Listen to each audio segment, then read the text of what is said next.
Hello, you're tuned into COVID-19 updates on The Wire. This week, India crossed 53 lakh total infections. On September 21, India reported the lowest number of fresh cases in 6 days. The country added less than 90,000 new cases for the first time this week. This week, the number of active cases also crossed the 10 lakh mark.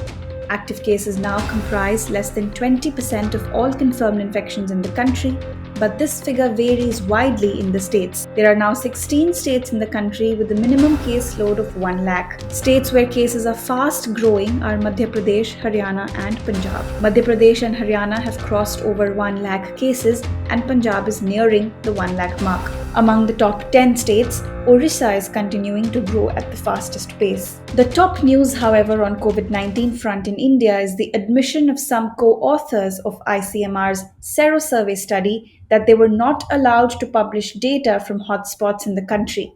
But why is this a cause of worry? Sources told the Telegraph newspaper that Director General of Indian Council of Medical Research, Balram Bhargava, had asked researchers to remove data collected between May 11 and June 4 because ICMR did not have the requisite approvals to publicize it. The paper was published in the Indian Journal of Medical Research this month. Sources also said that Bhargava, who is also a secretary of the Department of Health Research, made no mention of where the instruction originated. This has led to serious concerns among experts that India's premier medical research agency breached medical ethics.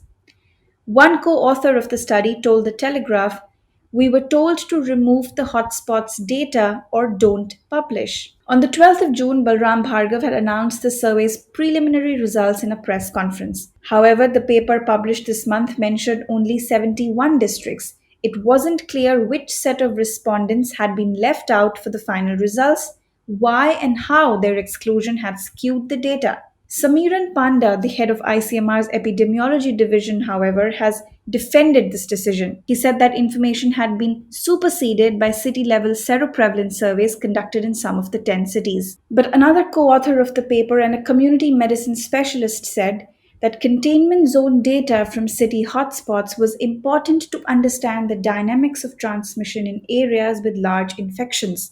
He said, and I quote, "As members of the surveillance group, we cannot say why the data was held back. The council can answer that."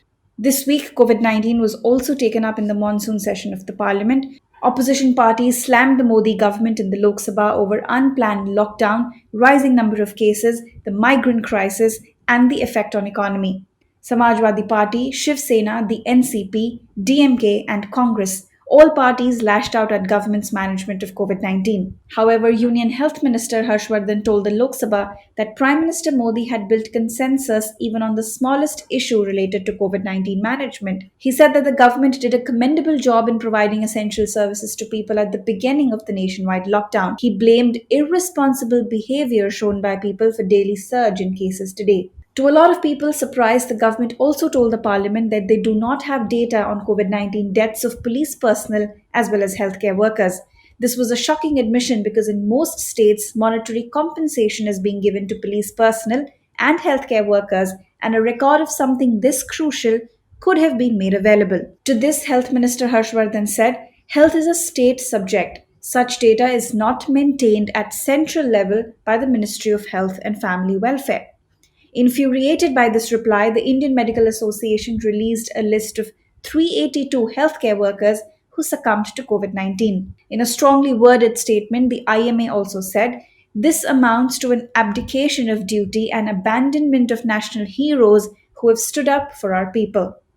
Similarly, the government was asked about data on police personnel fatalities due to the pandemic. While Junior Minister of Home Affairs shared a list of 100 deaths among centralized armed police forces, he said that police too is a state subject. Meanwhile, drug maker Dr. Reddy's Laboratories announced that it will distribute 100 million or 10 crore doses of Russia's Sputnik V COVID-19 vaccine in India after conducting final stage human trials and receiving regulatory clearances here. If India's top drug regulatory body signs off on phase 3 trials in the country, Sputnik V will replace Serum Institute of India's COVID Shield as the front runner in the race to produce a COVID-19 vaccine. While India has been in discussions with Russia to explore the possibility of using Sputnik V here for around a month now, Dr. Reddy's laboratory's deal is the first concrete development that shows that the vaccine will come to India. According to media reports, if the timeline given by the Russian Direct Investment Fund is to be believed,